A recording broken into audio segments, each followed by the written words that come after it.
El día de hoy contamos con la presencia de don Madhav Kher, un experto en contabilidad y finanzas.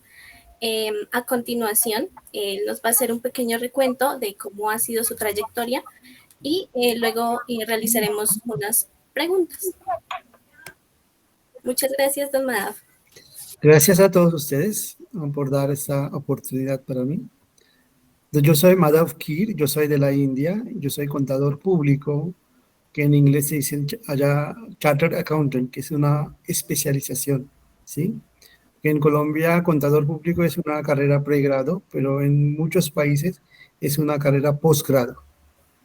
Y yo tengo una experiencia de 30 años, he trabajado en varios países, he trabajado en la India, por supuesto, como soy de allá, he trabajado en Argentina, en Perú, en Colombia, por supuesto, y en Brasil y en Myanmar. Myanmar es un país asiático, vecino de la India, que anteriormente su nombre era Birmania.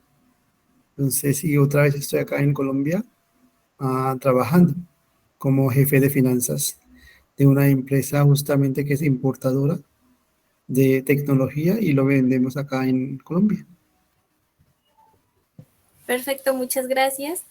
Pues nuestro grupo está conformado por Karen Alarcón, Aura Arenas, Paula Alvarado, Mateo Montaña y Barbarita Corredor. Y pues quienes habla Paula Spitia. Somos estudiantes de Finanzas y Comercio Internacional y vamos a presentar este video a la asignatura de Contabilidad Internacional. Ok.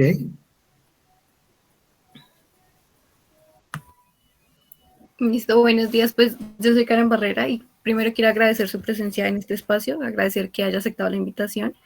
Y bueno, la primera pregunta que tenemos es cómo se tratan las coberturas de los commodities bajo las normas IFRS en el comercio exterior, que pues también son conocidas en Colombia como las NIF. Bueno,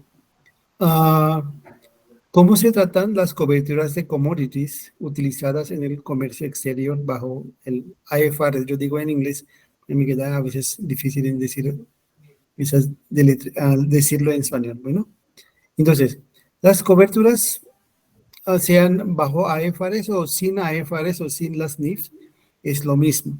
Uno tiene que contabilizar todas las coberturas que tenemos con cualquier empresa que tiene del comercio exterior, más que nada, tienen que contabilizar el riesgo, tienen que contabilizar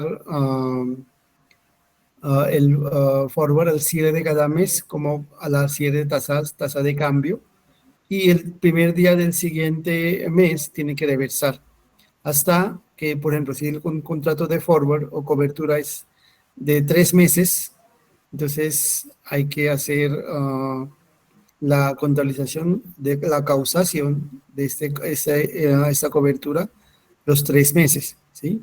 Esas son las buenas prácticas contables. Muchas veces en Colombia las empresas no hacen el cierre contable mensual y entonces algunos hacen trimestral o algunos hacen directamente del año. Entonces allá no van a reflejar esa contabilización de esas coberturas. Bueno, pero hay que contabilizarlo. Las buenas prácticas contables a nivel mundial dicen que hay que hacer un cierre de cada mes y sacar los estados financieros de cada mes para mostrar a los accionistas cómo fue la ganancia o pérdida y estado financiero de la empresa. Bueno. Vale, muchas gracias por la respuesta anterior respecto a los commodities. Ahora bien, te preguntaré un poco más sobre las coberturas, pero en las tasas de cambio y pues cómo estas se ven representadas en las notas de los estados financieros. Ok, entonces yo les voy a presentar la nota a los estados financieros de mi empresa, ¿sí? Entonces, acá tengo para mostrarles moneda extranjera, ¿sí? Entonces, mira, si pueden, ustedes quieren, pueden capturar la imagen de la pantalla, ¿sí? No estoy presentando, disculpa. Entonces, ya, déjame presentar.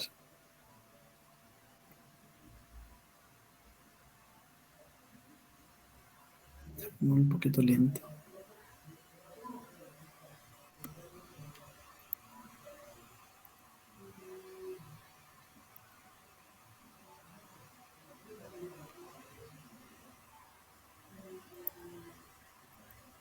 Bueno, si pueden capturar la pantalla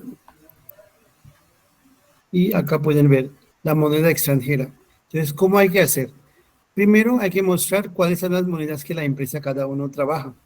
Puede ser dólar, puede ser el euro, o puede ser yen, ¿sí? De Japón si uno está importando algo, ¿sí? O cualquier otro país. Entonces, después tienen que colocar qué hace la empresa en la moneda, cuáles son las transacciones de la empresa en la moneda extranjera. Entonces, por ejemplo, acá mi empresa donde yo trabajo compra o vende bienes o servicios cuyo precio se denomina en moneda extranjera.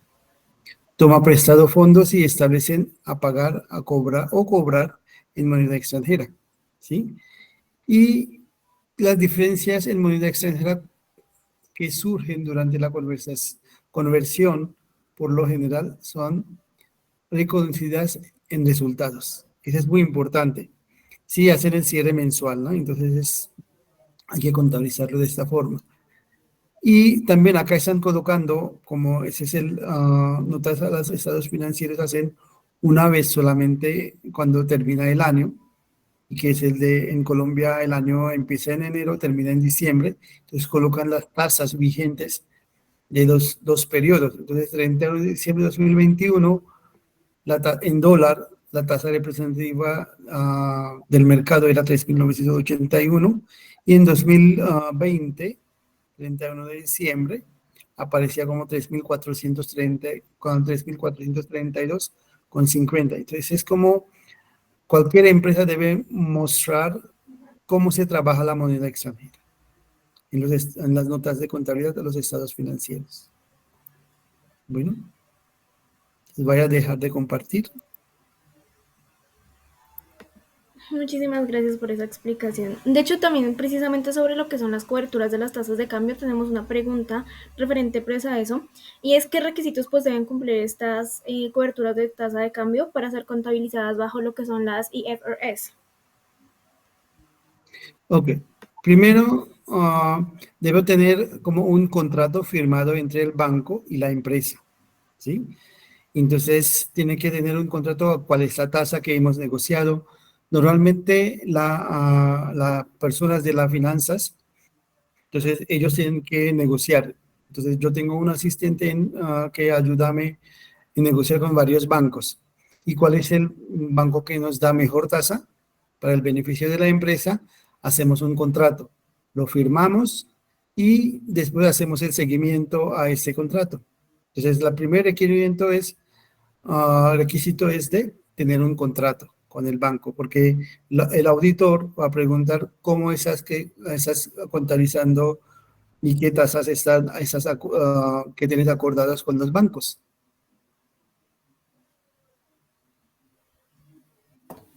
Vale, muchas gracias. Bueno, ahora nos gustaría saber acerca, en el ámbito de los medios de pago internacionales, cómo se contabilizarían bajo las NIF las comisiones y los cargos asociados al uso de medios de pago internacionales en el comercio exterior. Bueno, entonces, como esos son gastos, se contabilizan como dentro del rubro de gastos financieros. Y acá en Colombia ustedes saben que tenemos PUC, que es el Plan Único de Cuenta, que es la cuenta 53. Entonces tienen que colocar la comisión y cualquier otro gasto si el banco está cobrando para el forward o cobertura en español. Entonces hay que contabilizar debitando como el gasto 53 bajo el rubro de gastos financieros y creditando al banco, ¿no? que cobra. Ese es el tratamiento. Bueno, en cuanto al mismo tratamiento de los medios de pago internacional, queríamos preguntarte cómo se trata contablemente bajo las IFRS el riesgo de cambio que es existente en los medios de pago internacionales. Y es como yo creo que ya había dado la respuesta, pero voy a elaborar cómo. Entonces, normalmente las buenas empresas o las buenas prácticas de contabilidad y finanzas muestra que cada cierre de cada mes deben mostrar el estado de balance a los accionistas. Entonces, si un contrato, yo tengo términos de pago al proveedor del extranjero chino, que son 3 meses. Entonces yo tengo que tener como una cobertura de 3 meses. Entonces el primer mes yo sé cuando compro, entonces yo inmediatamente contabilizo el pasivo en mis libros de contabilidad. Y al cierre del mes yo tengo que mostrar que con ese pasivo que yo tengo, que tengo que pagar al proveedor, como es un pasivo en moneda extranjera, tengo que mostrar que sí, yo pago el último día del mes. Entonces yo estoy, mi pasivo es a la TRM del cierre del mes. Ok. Y tengo que convertir, quiere decir, supongamos compramos el 10 de abril, sí, una cosa. Sí. Entonces, cuando importamos, la tasa es, supongamos, 4.700 pesos. Y el cierre de abril, 30 de abril, supongamos la tasa es, en vez de 4.700, se subió a 4.900. Entonces, yo tengo que mostrar el pasivo en mi contabilidad que, como una causación, porque todavía yo no voy a pagar, pero si hubiese pagado el cierre del mes, voy a pagar a 4.900. Entonces, yo tengo que registrar el gasto de diferencia en cambio, o una pérdida de diferencia en cambio causada. Y el primer día del siguiente mes, que es el 1 de mayo, lo que yo hago es reverso esta causación porque todavía no es un hecho económico. Entonces, eso yo tengo que hacer como 3 meses, llevar esta contabilización de diferencia en cambio. Perfecto, muchas gracias.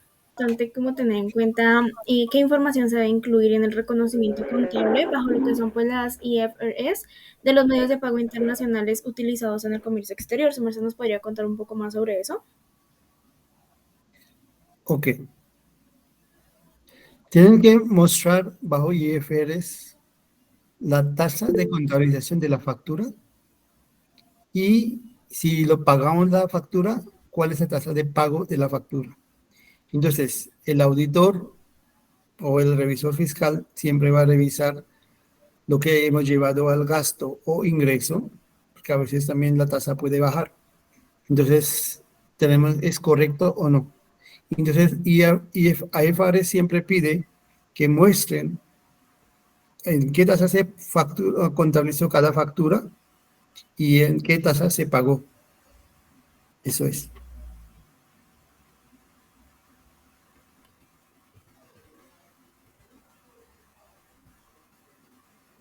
Vale, muchas gracias. No sé si mi compañera ya solucionó lo del audio.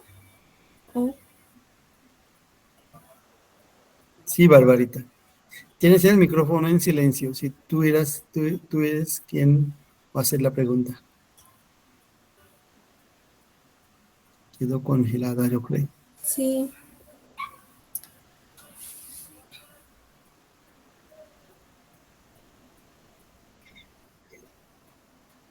Pues mientras Barbarita termina de solucionar todo respecto al internet, que está como algo inestable, entonces nos gustaría saber un poco del impacto ahora más bien respecto a los Incoterms, pues que tienen en el reconocimiento de los ingresos y a la misma vez pues los costos que pues se ven representados en los estados financieros bajo IFRS. Bueno,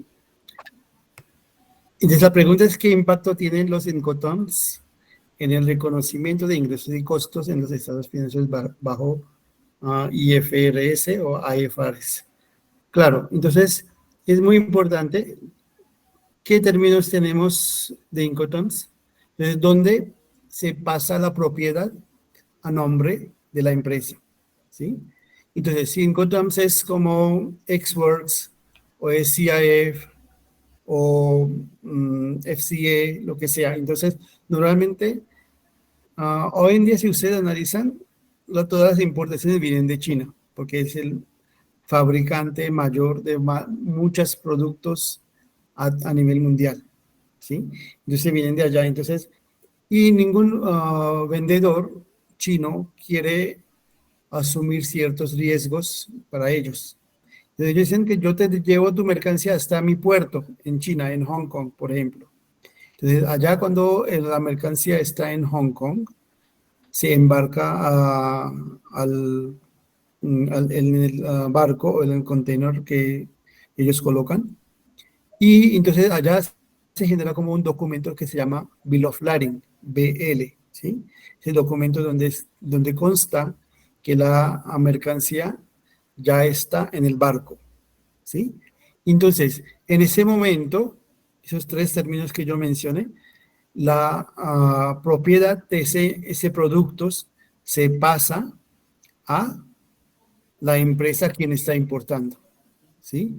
Entonces, supongamos que China despachó algo el 5 de febrero, ¿sí? De 2023. Desde el 5 de febrero, la empresa se vuelve como dueño de ese inventario. Pero todavía ese inventario, como no está en nuestra bodega en Colombia, lo dejamos contabilizado como inventario en tránsito, ¿sí? Entonces, eso tienes que hacer. ¿Y en qué tasa? En tasa de la fecha del BL, ¿sí? El Bill of Lading. Entonces, el 5 de febrero, si supongamos que la tasa es 4.300 pesos el dólar. Entonces, vamos a convertir el valor de la factura a esa tasa en pesos y contabilizamos, puede ser no el mismo 5, sino 6 o 7 cuando tenemos la información que ya habían despachado o ya habían subido al barco la mercancía. Entonces, eso es, tenemos que reconocer ese. Pero en ese momento, el 5 de febrero, como todavía la mercancía no ha llegado, entonces no podemos contabilizar los aranceles, los gastos de importación, el bodegaje que está. Entonces, supongamos que la mercancía llega después de 2 meses, ¿sí? Entonces, el 5 de febrero te llegó la mercancía el 5 de abril. Entonces, el 5 de abril apenas llega, entonces uno tiene que contabilizar todos los gastos relacionados con eso. Algunos gastos están en dólares, pero esos gastos de dólares que algunas agencias de aduanas no cobra la empresa, tiene que ser de la fecha que ellos manden la factura, ¿sí? El 5 de febrero, la mercancía se convierte en la tasa de TRM, como en Colombia se conocen, en la contabilidad en pesos colombianos. El 5 de abril hubo unos gastos de importación y se convierte, supongamos hay unos de $100, entonces $100 se convierte a la tasa de cambio del 5 de abril, no 5 de febrero, ¿sí? Entonces, según los hechos económicos que se dan, se contabilizan esos gastos y primero se llevan como inventario en tránsito, que no es un gasto, sino es como activando un activo en la empresa, que no es inventario, sino inventario en tránsito. ¿Sí? Para hacer este reconocimiento contable de movimiento en tránsito, ¿es necesario siempre contar con el documento de transporte? O sea, en este caso sería el Bill of Lading, pero digamos puede ser carta de porte aéreo y así. Ese es muy importante. Sin esos, porque ¿quién nos vigila? Son los revisores fiscales. Ellos no van a aceptar, ellos auditan los estados financieros. Ellos quieren ver dónde está el BL y la fecha del BL. Y también la DIAN de Colombia, porque eso estamos llevando al gasto o ingreso, donde ellos ven y ellos, DIAN puede revisar tus estados financieros, tu declaración de renta, para ver si estamos contabilizando correctamente o no. Si debe tener todos los soportes. Vale, muchas gracias.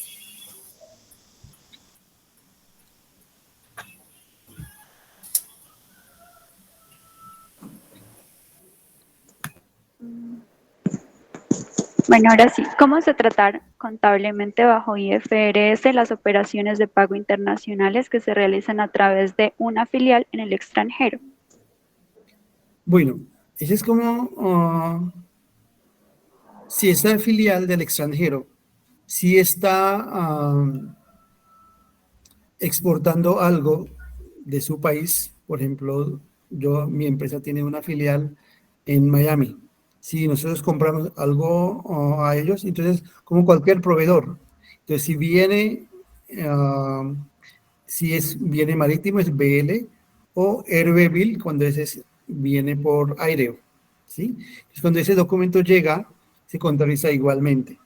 Pero a la vez, si la pregunta esa pregunta yo no entendí correctamente, tal vez, sí, quiere decir que ustedes dicen que ellos, a la filial extranjera, ¿cómo contabiliza en sus libros o en libros de Colombia?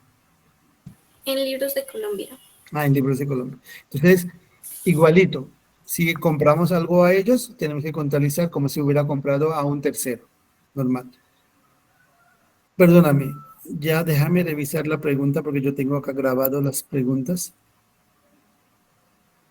¿Me puedes repetir la pregunta, por favor, para estar como cierto que lo que estoy diciendo tiene que ser correcto para ustedes? Sí, señor. ¿Cómo se tratan contablemente bajo IFRS las operaciones de pago internacionales que se realizan a través de una filial en el extranjero?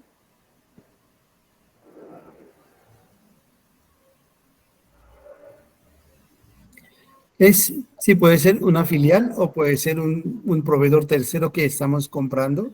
Es lo mismo, ¿no? Entonces, no hay diferencia. Vale. Muchas gracias. Con gusto. Vale, muchas gracias por la respuesta anterior. Y bueno, volviendo a un tema que es bastante importante para nosotros como profesionales, bueno, futuros profesionales en el comercio internacional, queremos preguntar cómo se contabilizan bajo las IFRS las operaciones de devolución y rechazo de los productos bajo los ICOTERS, como que se estén manejando.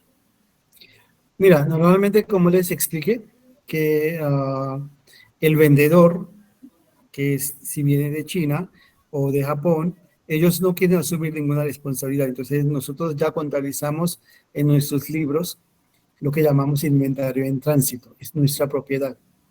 Y normalmente, supongamos que hay una devolución, si importamos 1000 unidades y 20 unidades salieron como con defectos.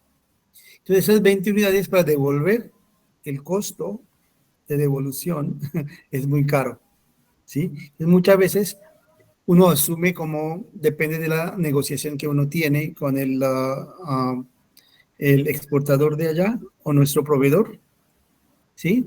Y depende de si tenemos seguro.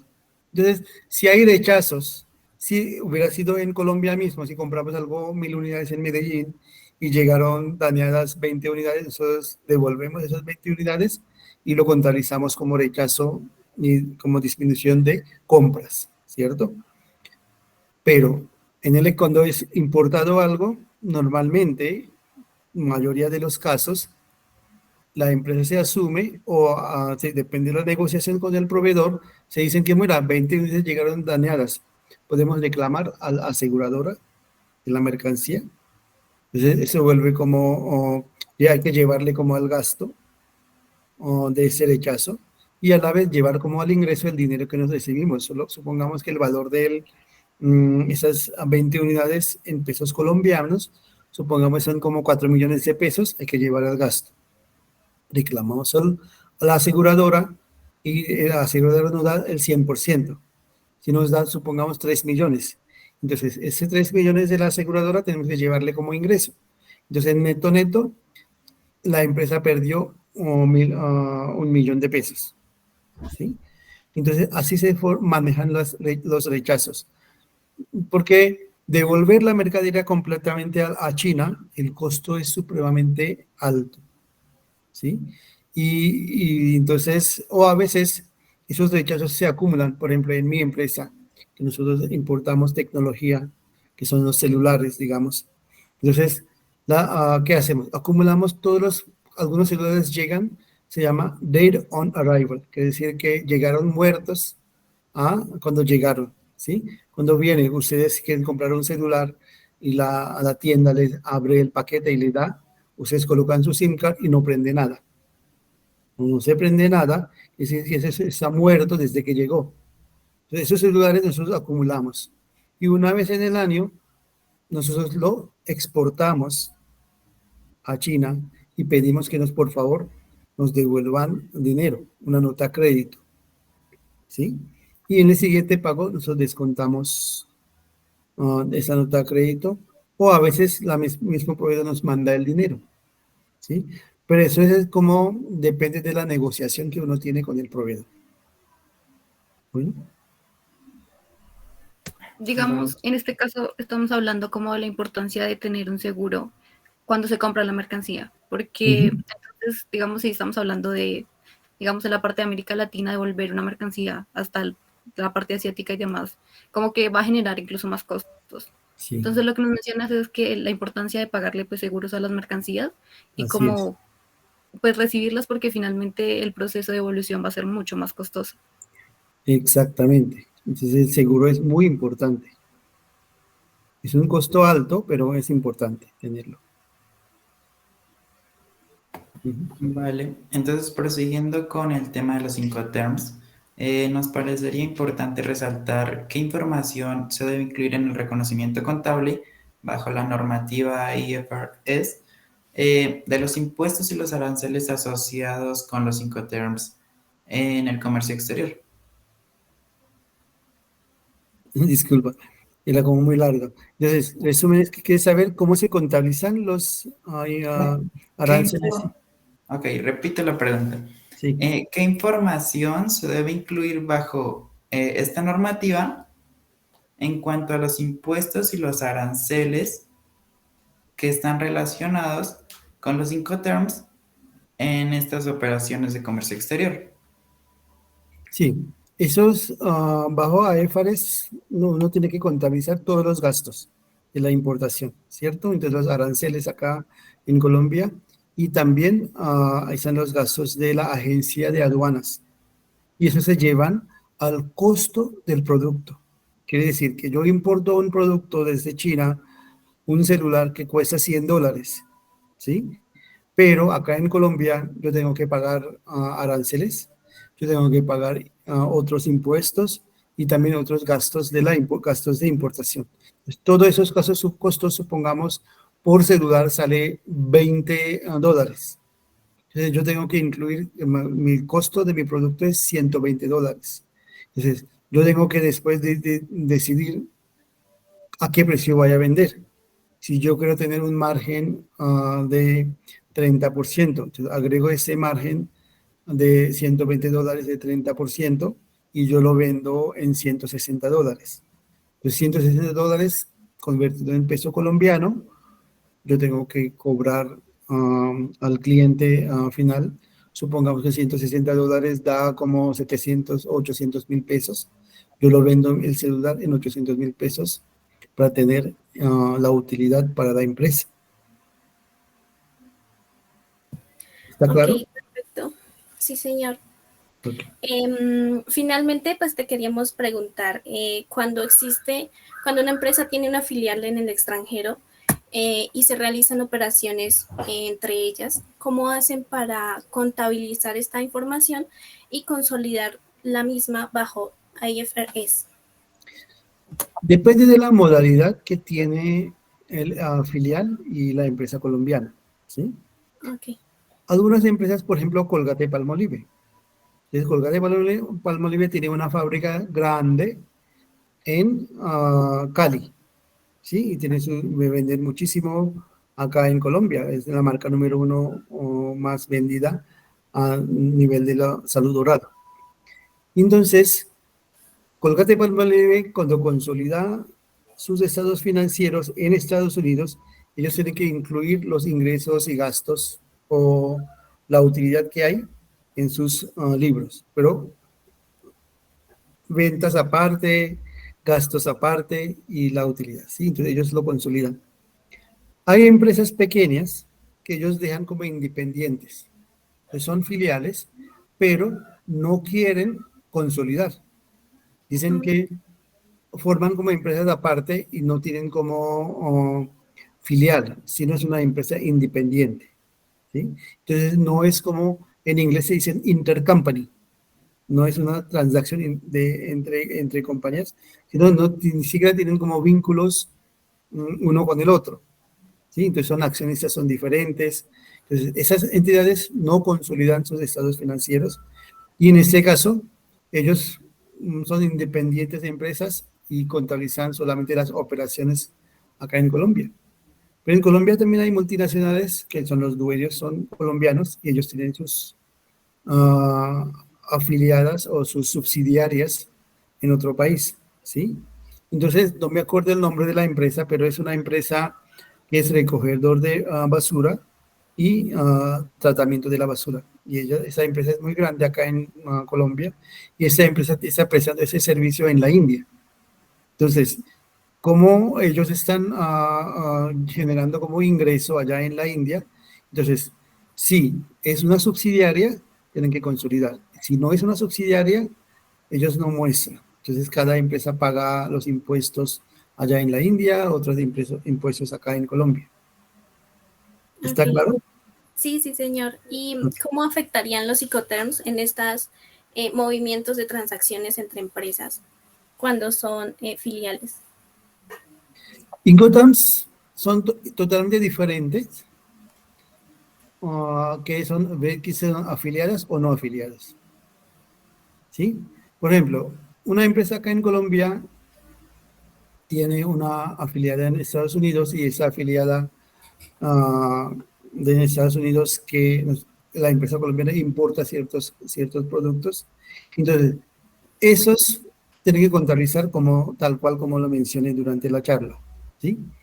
Pero acá en Colombia y en el mundo entero está rigido esas transacciones a nivel de precio de transferencias, ¿sí? Supongamos Colgate-Palmolive, fabrica en México una crema dental y Colombia, Colgate-Palmolive Colombia lo importa. Supongamos el costo de ese crema dental es $1 en México y están vendiendo ese producto a $1.5 por crema dental. Entonces ese precio de transfer es como justo.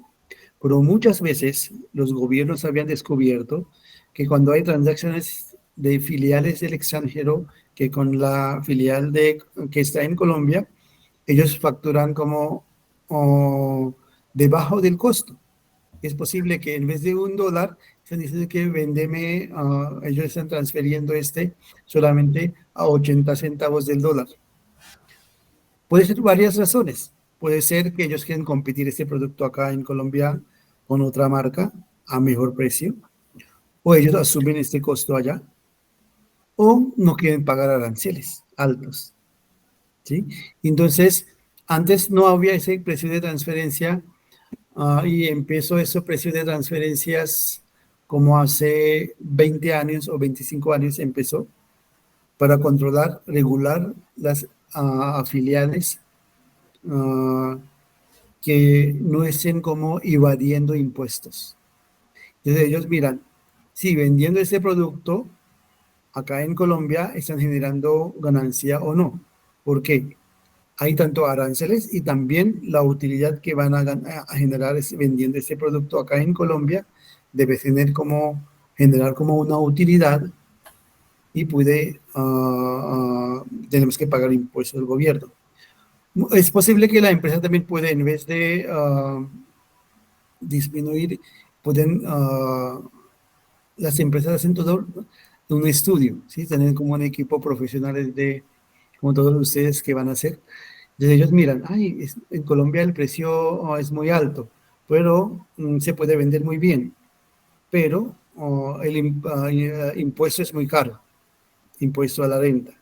En Colombia el impuesto a la renta es, supongamos, 35%, pero el impuesto a la renta en México es solamente 20%. Entonces es mejor, mostramos más utilidad en México y en Colombia mostramos menos utilidad y así no pagar tanto impuesto, ¿sí? Porque así el valor la utilidad para los accionistas se maximiza.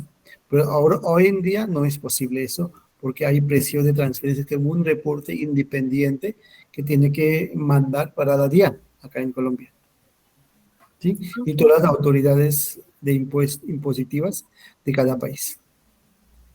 Perfecto, muchas gracias. ¿Sí? Bueno, pues tenemos otra pregunta y es que si nos puede comentar un poco más acerca como de la historia de la empresa en la que está trabajando actualmente, digamos de cómo llegó a ser una empresa importadora de tecnología, que es un campo como que falta activar mucho en Colombia y pues es interesante saber que trabaja en una empresa de este tipo. Y bueno, tengo personalmente otra pregunta y es que si nos puede hablar un poco como de su experiencia profesional, porque mencionaba que ha trabajado en Argentina, en Myanmar, digamos que estos países sí manejan las IFRS, pero como que se ha notado como alguna diferencia en las exigencias que tiene cada país para la presentación de esta información. Bueno, esta empresa donde yo estoy trabajando los accionistas son de la India, pero ellos viven en Hong Kong, ¿sí? Entonces, ellos están acá desde el año 2010, que esta empresa está formada, y ellos estaban necesitando como una transferencia en los estados financieros, ¿sí? Entonces, ellos necesitaban como un contador público con experiencia que sepa español y que sea de la India, ¿sí? Entonces, y la empresa, mientras que yo llegué, no, tenían como un departamento de contabilidad que estaba outsourcing, como un tercerizado, un departamento, y ellos hacían los reportes y lo mandaban todo en español. Y como allá en la India o en Hong Kong ellos no entienden español, querían tener como porque es una empresa profesionalmente manejada.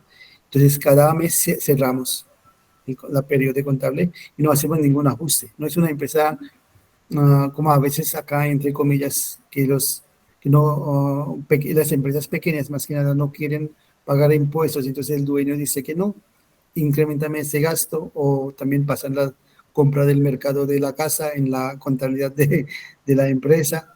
Entonces así demuestran más gastos y menos impuestos a la DIAN, ¿sí? Pero acá no. O a veces cambian los estados financieros haciendo ciertos ajustes. Entonces en la empresa no hacemos esas cosas, ¿sí? Y siempre cuando cerramos un mes cerrado, no hacemos ningún ajuste, ningún cambio en ese mes que ya está cerrado, que ya presentamos a los accionistas, ¿sí? Esa es como el breve introducción de esta empresa donde yo estoy trabajando.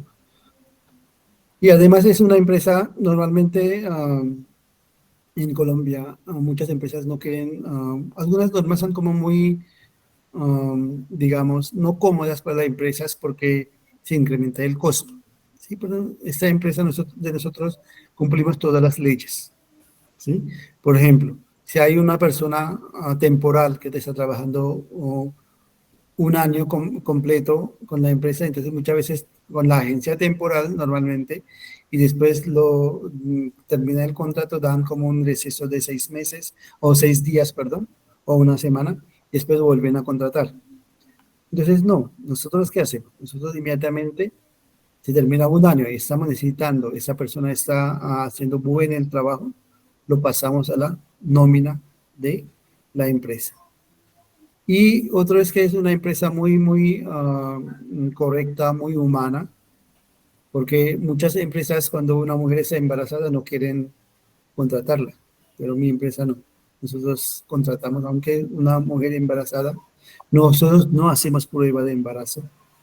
Y nosotros, aunque la mujer misma viene y dice que estoy embarazada, decimos, qué bien, no hay problema, porque no quieren asumir el costo de licencia de maternidad, ¿sí? Entonces nosotros no, nosotros aceptamos, contratamos, porque es un derecho de tener todas las mujeres que pueden ser madres.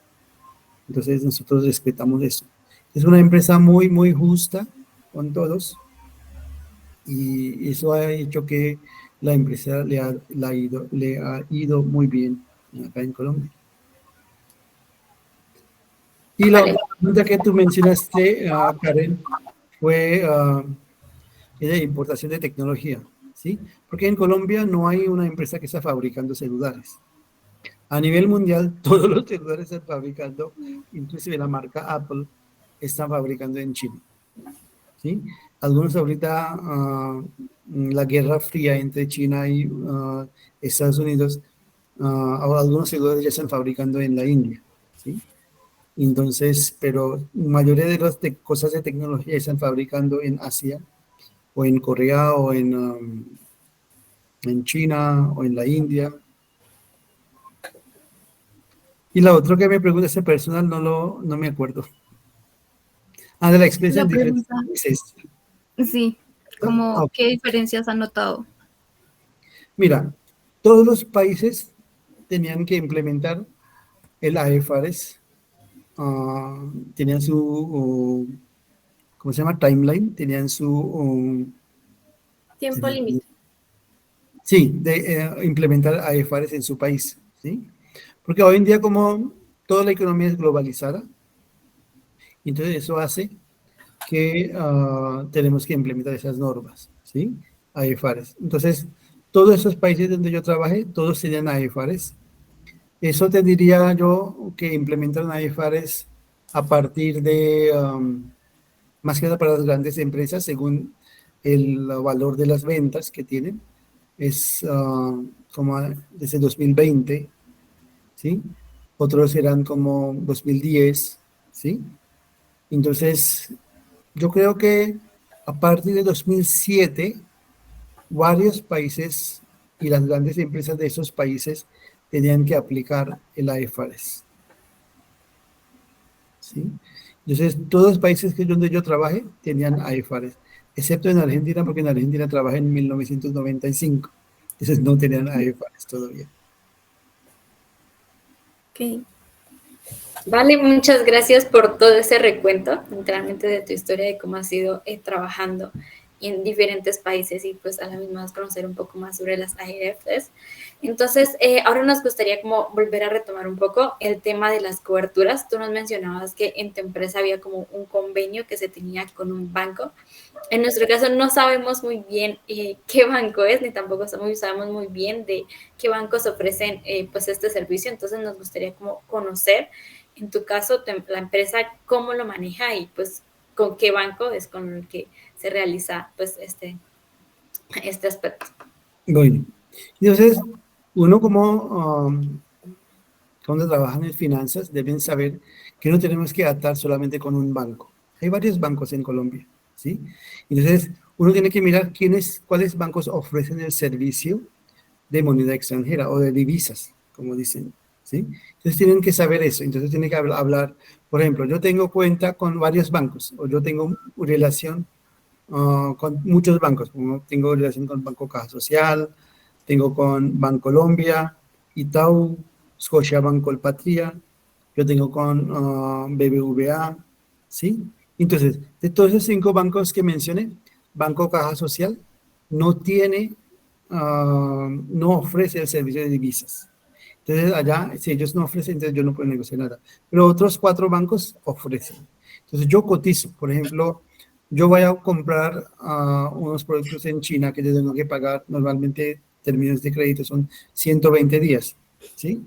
Entonces, ellos me dicen cuando la BL fue, supongamos, 8 de enero. Entonces, 8 de enero, cuando ellos me mandan la información, yo inmediatamente busco cuál es un forward, porque 120 días, el 8 de enero, supongamos, la tasa es 4.900 pesos. Y 124 meses después, que enero, febrero, marzo, abril y mayo, el mayo 8 yo tengo que pagar esta obligación. Entonces, en 4 meses puede ser 5.000 pesos o 5.300 pesos, o puede ser 4.500, pero yo no soy adivinador. Entonces, yo qué le digo al banco, mira, yo necesito y compré unos $70.000 ese producto que importé. Entonces, yo voy al banco y digo que necesito comprar una cobertura de $70.000 y me den la tasa. Entonces, ellos me mandan diferentes propuestas. Entonces, cada uno dice, según el mercado, ¿no? Entonces, supongamos el 9 de enero o 10 de enero, está averiguando con diferentes bancos, ellos estudian. Entonces, supongamos que dicen que no, la tendencia es alcista, entonces te voy a cubrir de 120 días, yo te voy a dar una cobertura de en vez de 4.900, ellos según sus tendencias sale como, supongamos, 5.000 pesos. Entonces, 5.000 pesos, más ellos cubren como un costo. de 7, entre 7 y 8%, dependiendo de las negociaciones que uno tiene, la empresa tiene con el banco. Dicen que 5.000, entonces 5.000 son como 100 pesos adicionales, entonces 100 por 7%, supongo 107. Que deberán decir que mira, la tendencia es alcista, eso y aquello, entonces te voy a dar una tasa de 5, en vez de 5.107 pesos, donde ellos también tienen que cubrir el riesgo. Entonces, yo digo que, bueno, está bien, entonces hay que firmar el contrato con ellos, y ellos también, parte del banco, también firman ese contrato, y yo estoy tranquilo como empresa, que el momento de pagar en mayo, cuando estoy ahorita en enero, supongamos, entonces yo tengo certeza que mi riesgo cambiario me va a generar como una pérdida de 107 pesos por cada dólar que he importado. 70.000 por 107, yo tengo el conocimiento que voy a perder ese valor. Y entonces yo en mi producto, cuando estoy vendiendo, yo agrego este costo de 107 pesos por cada producto o cada dólar, y yo coloco en mi costo, y así la empresa no está perdiendo. Entonces muchas empresas a veces, cuando a nivel de contabilidad no son juiciosos o no están como tan profesionales, pierden dinero sin dar cuenta que hay una diferencia, una pérdida en diferencia en cambio. ¿Sí? Entonces es súper importante que uno tiene que ser como muy proactivo y minimizar los riesgos para la empresa, para que no haya pérdidas para la empresa. ¿Está claro? Sí, señor. Okay.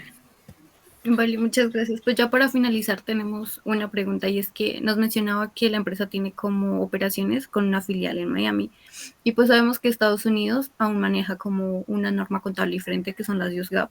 Queríamos saber qué opinión le merece pues precisamente esto, que digamos un país tan importante para muchas transacciones económicas como lo es Estados Unidos tenga como un manejo contable diferente. Digamos, en cierta parte consideramos como que en ocasiones dificulta las operaciones con otros países que sí ya manejamos pues la IFRS. Queríamos saber cómo, si ya ha tenido cercanía con las US GAAP y qué opinión tiene de esa norma contable. Bueno, yo, como les mencioné, que yo trabajé con Colgate Palmolive, es una empresa americana, ¿sí? Entonces, US GAAP en ese momento era muy diferente. Y ahora US GAAP también, Estados Unidos han adaptado a IFRS en su US GAAP.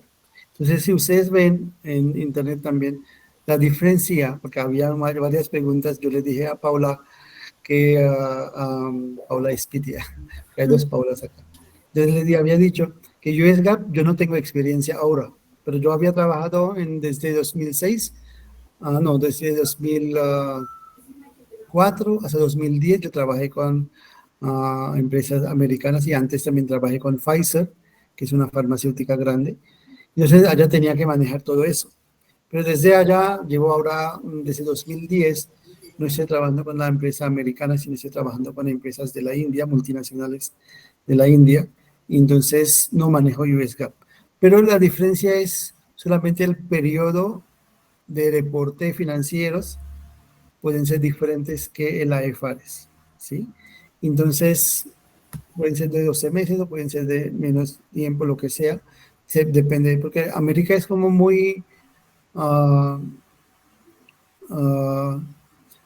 profesional, diríamos, o es muy meticuloso para saber cuál es porque ellos quieren saber cuál es el resultado para los accionistas, ¿sí?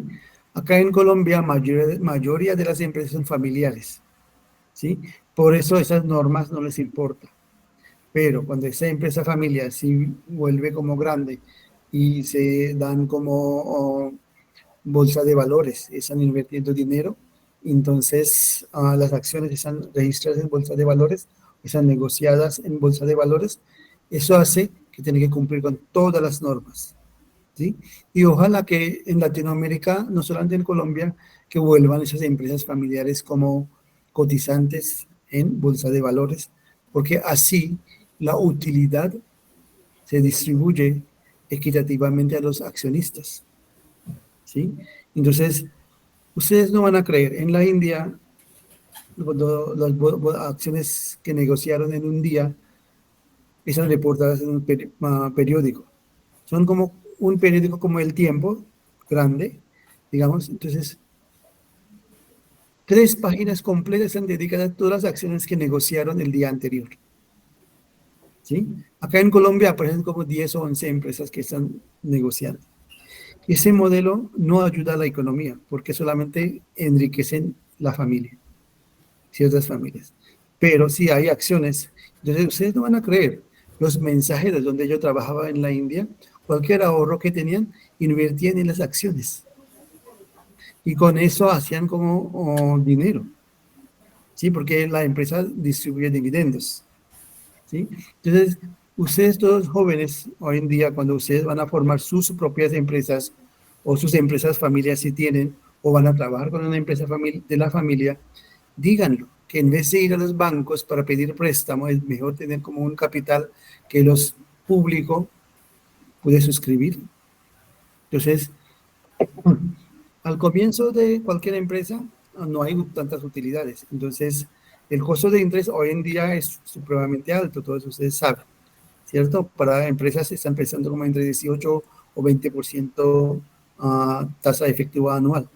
Pero si vamos con público, el recurso del dinero del público, uno dice que no tuvimos utilidades, vamos a dar solamente 10% de dividendo. Entonces los accionistas que van a decir, ya está bien, no puede hacer nada, 10% está bien. Entonces el costo de interés o el gasto de interés se disminuye, pero se convierte como dividendos solamente 10%. Entonces la empresa puede tener más utilidad. ¿Sí? Entonces, eso es importante que ustedes todos como jóvenes, que por favor tengan esta mentalidad y convierten esas empresas colombianas como en bolsa de valores públicas, empresas públicas. Y eso ayuda a la economía y eso ayuda el bienestar económico de la gente. Esa es como mi sugerencia. Muchas gracias, don Madaf, por darnos esta visión como un poco general de lo que ha sido IFRS, también un poco acerca de Colombia y de tu experiencia. Gracias por dedicarnos un espacio de tu tiempo que sabemos que es muy valioso y por permitirnos pues responder y aclarar ciertas dudas que teníamos pues relacionadas a la contabilidad.